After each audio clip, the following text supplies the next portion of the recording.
Hello and welcome to part 6 of the equipment tour, the 55 series. 55 series was introduced in late 1969. Basically each model got upgraded. 1550 became the 1555. I do not have a 1555 in my collection. Let's see, I got this tractor, oh boy, I've had it about a part of 20 years now.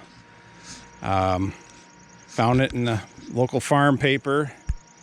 It and my 2050 that was in the previous video up north of the Bay Area in Michigan. Somewhat remote area. Of course, it didn't look this good. Tires were all but one were pretty much shot, but it ran great. They were spreading manure with it the day we went to look at it. Took us, geez, a better part of 3 hours to get up there just to drive in a car. And of course, it's winter time. There's snow, and they're spreading manure. Cattle farm, and I can't drive all that way and not test drive it. And I of course got manure on my shoes, and it was a long ride home with the missus, but we were newlyweds, or maybe not even quite married yet at that point, so you know, she got over it. I was much more attractive back then. Anyway, so I bought that in a 2050 as a package deal.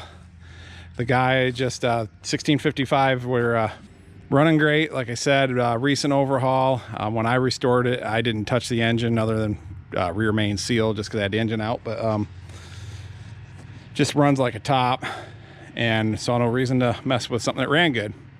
But I did, the over and under started vibrating something terrible. I had to replace the output shaft, sprocket, and some other parts in it. And when I had it down that far, it had been painted with a paintbrush. It was Farm and Fleet green and not Oliver green, and I figured as long as it was down that far, I might as well just strip it and paint it. And first tractor I'd restored since my dad had passed away.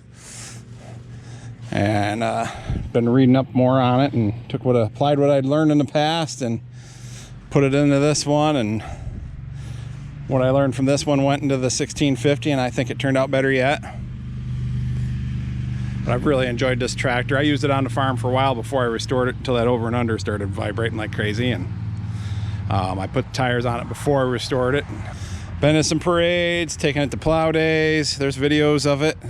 Video of me plowing with it last year on here. I'll put a link in. 283 cubic inch diesel engine. An Oliver Waukesha. Got the build card on this one, and it actually, even though I found it here in Michigan, it originally was shipped to Quebec. And somehow or another found its way back in the United States. There was somewhere around 125 1655 front wheel assist made. Quite a few got exported, which includes Canada or Quebec. Quite a few went to Belize, and so it was somewhere around, I think it was 83 or something that stayed in the U.S. And like I say, a few have wandered back from Canada to the U.S. This is one of them. I guess I enjoy driving them all, but I hop on this one. It rides smooth, it runs smooth. I love these tires. It's just a fun one to drive. It fires right off. Whoever rebuilt the engine did it right. I was planting wheat with it one time and went to the field in the morning, had to wipe the frost off the gauges. I thought, let's see how good it does start. Didn't use any preheating or anything, and took about 5 seconds of cranking, but it fired up. So these 283s, if they're rebuilt right, they will fire up in cold weather. And the 310s are the same way.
1755 is the next largest in the lineup.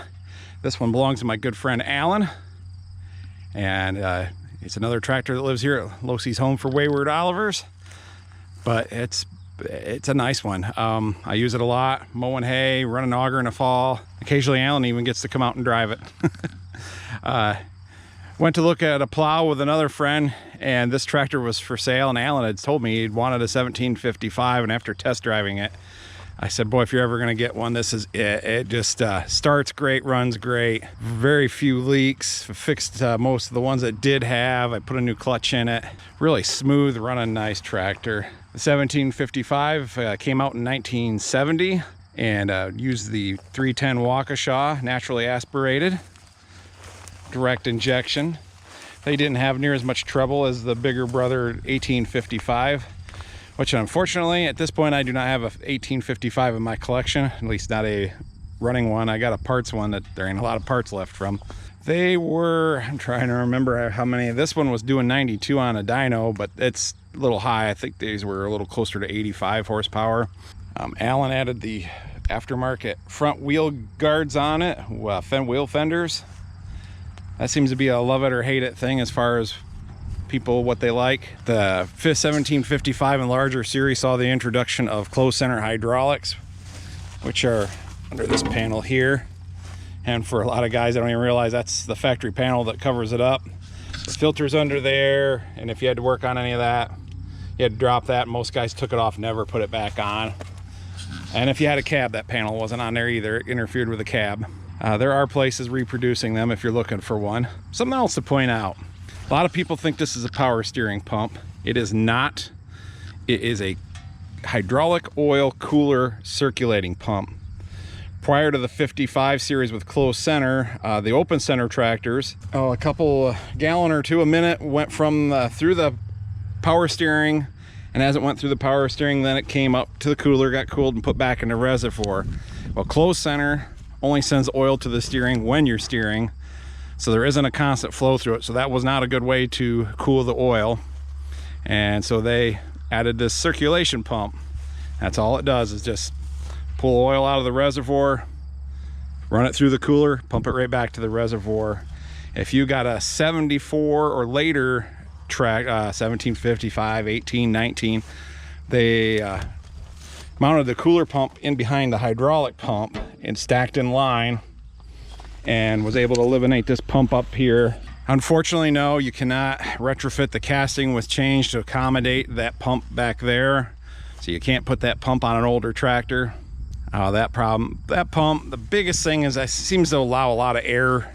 If everything's, this one doesn't get air in it, so if everything's sealed up, it works fine.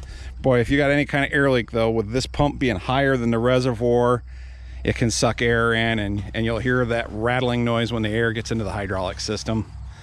A common problem on that, another tip, is this belt's just got, it's a circulation pump, it's just got to be tight enough to turn it. It's not really generating enough pressure to say so.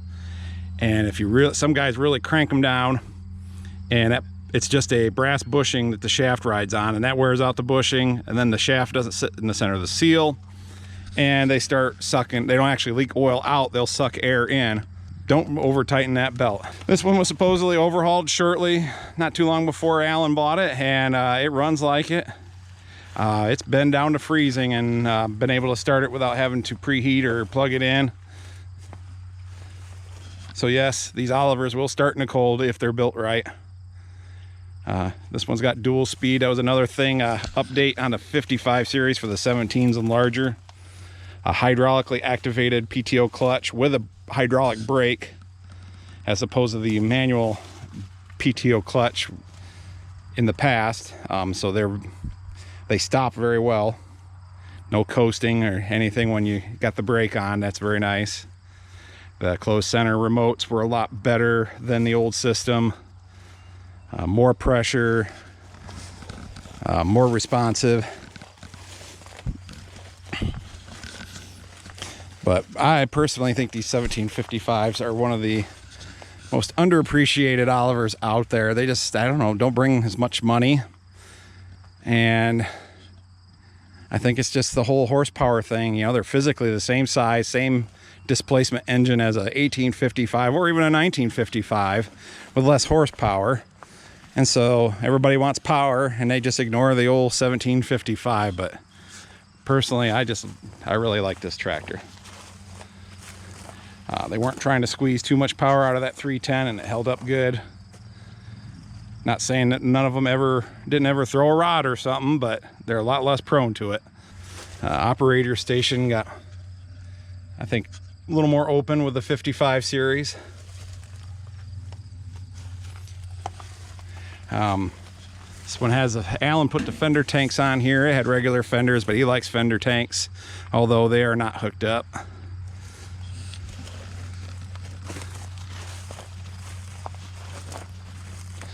Just a good all-around tractor.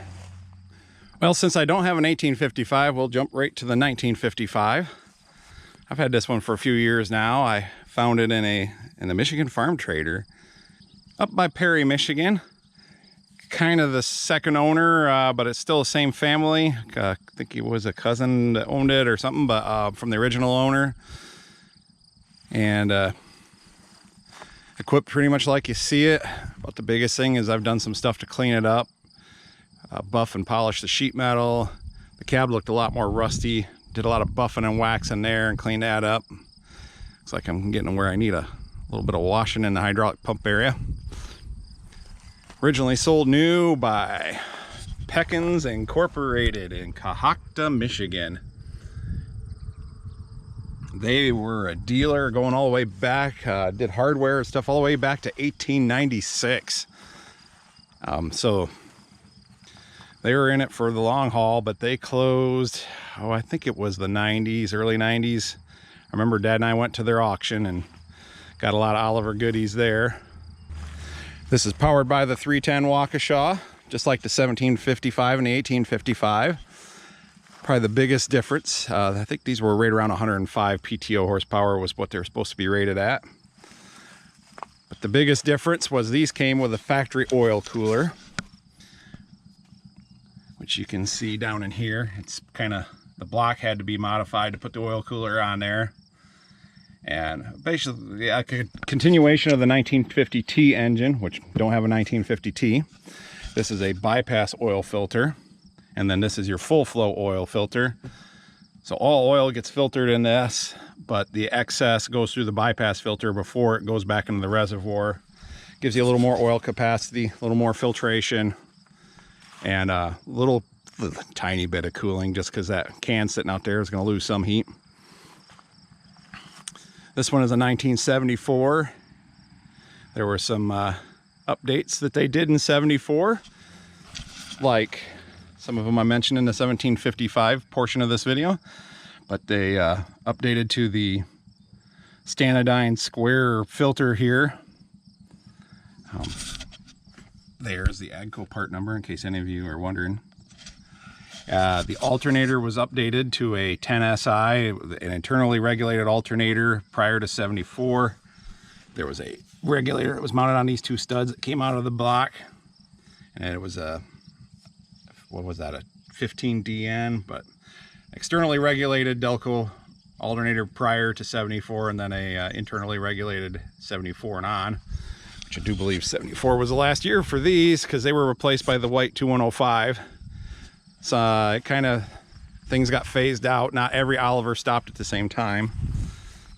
I'll have to look how many were made with front wheel assist. I do believe I've looked that up, done some research into that, but not many. Normally, most of the Olivers I've gotten, if they had a cab, I've taken it off. This one, the cab was in very nice shape, and so I left it on and just been cleaning it up. It doesn't have air conditioning, but it could. I've thought about retrofitting it. You can see I haven't gotten to cleaning this part of the cab yet, or I haven't cleaned the whole cab yet as far as the buffing and waxing, so you can see how it's this light surface rust before and then pretty much white after, and a couple spots where I was getting a little too aggressive and getting through the paint. It came with the duals.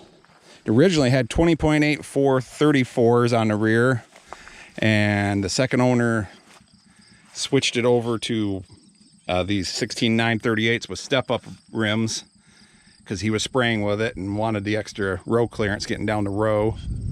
I do believe he said he had to switch the fronts in order to get the ratios matched, but he did a good job because it does no pushing or pulling on the front end. It's right about at 0% lead lag. Let's see, a couple of things I did this last spring just in case. I need to get a new clip for these wires. The old sticky gave up. But I added a light hookup so I can either pull wagons, and the biggest thing was wanted to set it up to run my corn planter with duals and four-wheel drive. I thought, well, if either the weather gets a little nasty, I got some wet spots to work around, I could take it off the 6125, or if for some reason the 6125 had trouble and I needed a backup tractor for planting, I wanted this one all set up. So I added power beyond, which is pretty simple. I got a video on that, but just tee into the line up there and run a hose back, and I got a flow control right there. And then the other one I just returned back to the reservoir. And then like I say, I added my light hookup because I've got lights on my planter, but I could haul wagons with it too, having a light hookup. It's got the category 1-2 hitch. You could get it with the external cylinders like you've seen on some of my other Olivers. This one was not ordered that way, but even at this point the cab would say white on the back of it. But I replaced all the lights with LEDs, which will help with the whole connecting up to a planter or wagon, because the LEDs draw so much less juice. I don't have to worry about overloading my electrical system. So that gives me enough extra amperage to run everything, or available amperage. When I got this, they said it only had about 1,000 hours on the overhaul, and I would say from tearing into it was probably right. But the first time I flushed the antifreeze out, I started getting antifreeze in the oil pan. So my guess is someone barked up an O-ring on a sleeve when they were assembling it and put some stop leak in there to stop it from leaking. And when I flushed it, I flushed the stop leak out. It was just a drip, but I ended up totally disassembling the engine, because whoever had rebuilt it, definitely new pistons and sleeves and bearings, but a couple of the bearings had odd wear on them, and then none of the wrist pin bushings had been replaced, and they still had the old two-piece ones that fail and didn't have the updated rod bolts. And so I just went through it. I did reuse the pistons and sleeves because they were in great shape. Honed everything up, had the block check for line bore, and that was great. I had the rods checked, new bushings put in them. Don't think, I didn't send the head in. That appeared to be in good shape. And so basically just the lower end on it, all new bearings. We couldn't find anything wrong, like I said, with the line bore or anything like that. And the only reason we could find that any of the bearings had weird wear was that there was probably a little fleck of dirt behind one of them pushing it up, because the rest of them were fine. And like I say, line bore was right where it was supposed to be. So she runs great. See, now next in the tour would be, technically there was a 2055 and a 2155. They were built by Minneapolis Moline and painted green and Oliver colors. And get some literature up here, I got at least that on them. They are quite rare tractors, and that basically comes from about 1970 when those tractors were out. A lot of management at White in the tractor division had flip-flopped around, and a lot of Minneapolis Moline guys got in control. And so they felt that they should be the high horsepower tractors and Oliver should be the lower horsepower tractors. And so the 2050 and 2150 were discontinued in favor of their Minneapolis Moline counterparts. Personally, I think that was a mistake. The Oliver did have a horsepower offering there with the 2150 and with a 3-speed power shift and 6-speed transmission, just more gear options. I honestly think the 478 Hercules was a better engine than the Moline engine. The Minneapolis Molines were still spur gear transmission. The Oliver was a constant mesh helical transmission. And then last year, I just have to put this in here, the Floyd County Museum, digging through their old files and records from the factory, found a photo of an Oliver 2155 that was an Oliver 2150 with all the 55 series updates. It had the closed center hydraulics, the new dash, just the hydraulic brakes, all the features that made a 55 series a 55 series. And so it's obvious that the Charles City engineers were working towards upgrading the 21 and 2050 up to 55 series, and then new management put a kibosh on that. And it's I've thought about building one for myself. I have a strong feeling that a couple are already being built now that they've known they're to exist, and I think that's great. Definitely a piece of, won't be the original, but still a piece of history that I think needs to be shown off. So I wish good luck to whoever's out there building one, and who knows, maybe someday I'll get all the pieces together and build one myself. But that was the tractor that should have been. So let's hop up in the cab on this one. I use this still, like so many of them. I'll put this on the 30-foot grain drill for wheat planting. There we go. Doesn't have air conditioning, so I don't generally use it for soybeans just because the 2155 has AC. But in the fall when I'm planting wheat, air conditioning ain't really an issue. And so this works fine, and I could open the windows in the summertime, but I got the cab all cleaned up. I don't want to get it all dusty and dirty. I put a new cab kit in. The dash is all nice and clean and everything, and so try to keep it. I mean, dirt still follows its way in on my shoes when I'm planting wheat. Shows 47.95 hours, and I think a little over 100 of those since I went through the engine on it. Let's fire it up.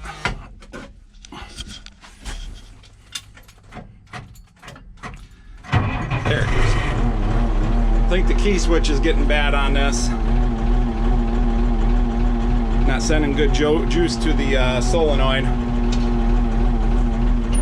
You gotta have it in the key switch in the right position for the gauges to come up, and it just needs a new one. And they're not too tough to get to. Get in here and it's already warming up. We'll turn the fan on, get a little air moving around. It does have a fan, it does have a heater.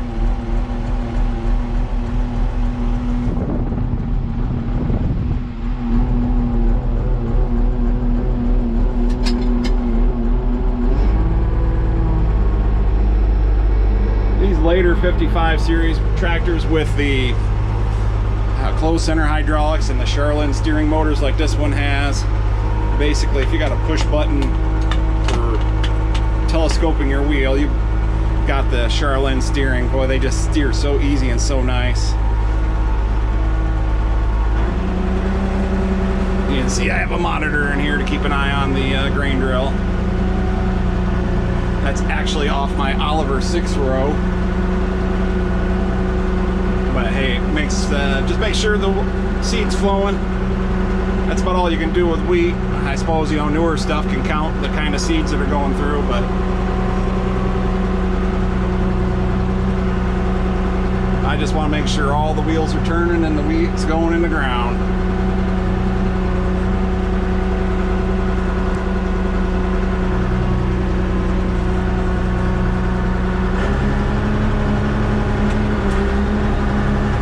This has a 3-speed over and under. That was pretty much standard equipment on Olivers, especially 1655 and larger.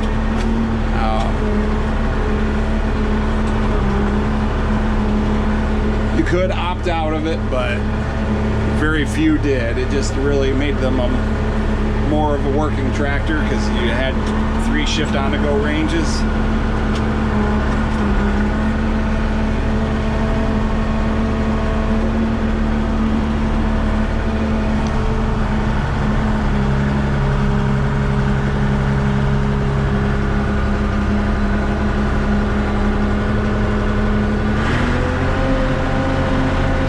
Sound of these 310s. They may have their bad reputation, and for some ways they've earned it, but they just have a great sound, just a snappiness to them.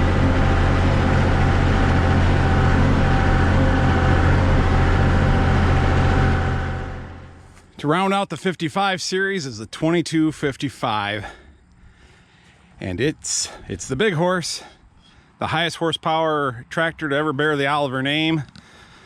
There was the 2655, which was just a Minneapolis Moline A4T 1600 in green paint. They were a big articulated tractor is all Moline tractor engine, just marketed as an Oliver. And even that had a couple horsepower less than the 2255 did. I'm trying to remember where they were at, but I think 22 was at somewhere around 146 PTO horsepower. Do believe it was 1972 when it came out. The big manufacturers were all into V8 diesels. That was supposedly the future. Massey Ferguson got it started from what I know. And then from there, International had one, John Deere had one, possibly others. And Oliver went to Caterpillar for their engine to go with high horsepower. The race was on in the early 70s for horsepower. And they started out with a 3150 V8, Cat V8, which is what this one has in it. And in 1974, Cat came out with a 3208, which was a larger displacement. This one's about 574 cubic inches. The 3208 is about 636 cubic inches, but the horsepower stayed the same. And that was because of Oliver's specs on the tractor, not because of displacement. The 3208s could turn a lot more horsepower than that, but they didn't.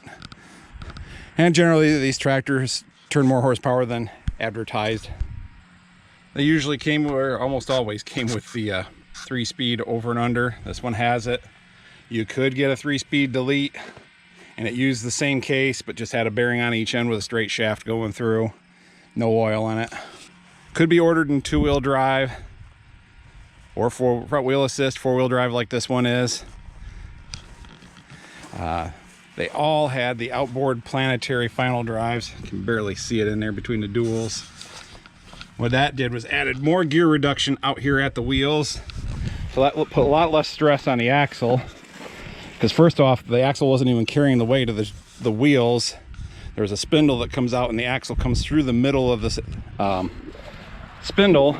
And so the shaft that's coming in from the transmission does not actually carry weight. So that keeps it from flexing. That lets it transmit more power. And then the differential could spin faster because more reduction was done out here. It still had bull gears, but they were smaller to speed up the axle shaft. It's just a way of getting more power through an existing transmission. There's a lot of things this still has in common with the smaller tractors all the way down to the 1755. Just a really beefed up version of that transmission is essentially what it is. The PTO units would exchange, but they are geared different for a 2255 because PTO speed on them was 2600 engine RPM, whereas the other 55 series were 2400 RPM engine speed. Same housing, just different gears. I believe they all came with the, well, if you had 3-point hitch, they were going to have the external lift cylinders, the 6,000 pound 3-point hitch lift. That not only got the cylinders on the outside, but the springs. That's what those springs that go along the transmission lowercase are. They're leaf springs to put tension on the draft control for the arms to pull against, so it can measure the amount of load and know when to turn the draft control on and off. This one had a cab when I bought it. I bought it from a friend. He actually had two 2255s. The other one was 2-wheel drive. I wanted this one. Fortunately, that was back before everybody was going nuts on 4-wheel drive 2255s, and got it for a lot more reasonable price than I could ever touch now. I took the cab off. I just like open station tractors. I've got a roll bar and canopy I need to get around and put on it, but it was on an industrial tractor, and they'd modified it to narrow it up and welded the posts to the top, and so I got to cut a bunch of weld off in order to make it, like, free the posts up and put them back to where they should be. Fortunately, I had a parts tractor in 1855, because when you have a cab, like this outer panel here is off when there's a cab, and so you got to swap that out. There's a different panel, and so I had all that stuff. I do need to find a panel that goes in here. You can see one advantage is this is if you're wondering where the brake valve is on these large 55 series tractor, that's it right there. Pushing the brake pedal. I don't know if you can see the rod moving there. Definitely been a popular tractor. I hope when people see the V of that engine just sticking out the side there, that just they like that. People not familiar with Oliver's or V8 engines and tractors, they're always curious if that's factory and if that's a V8. And it needs a few things done to it.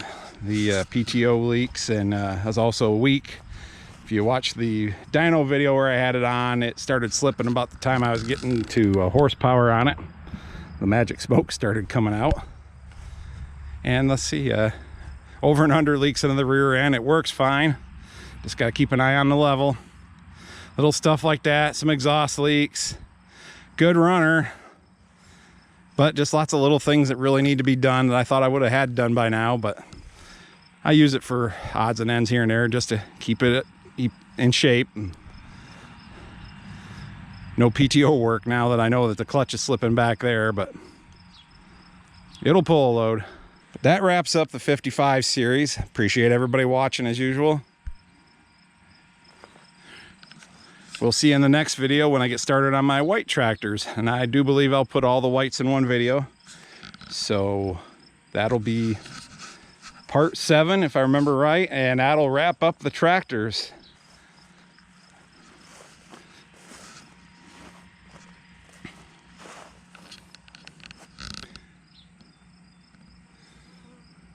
Thanks again.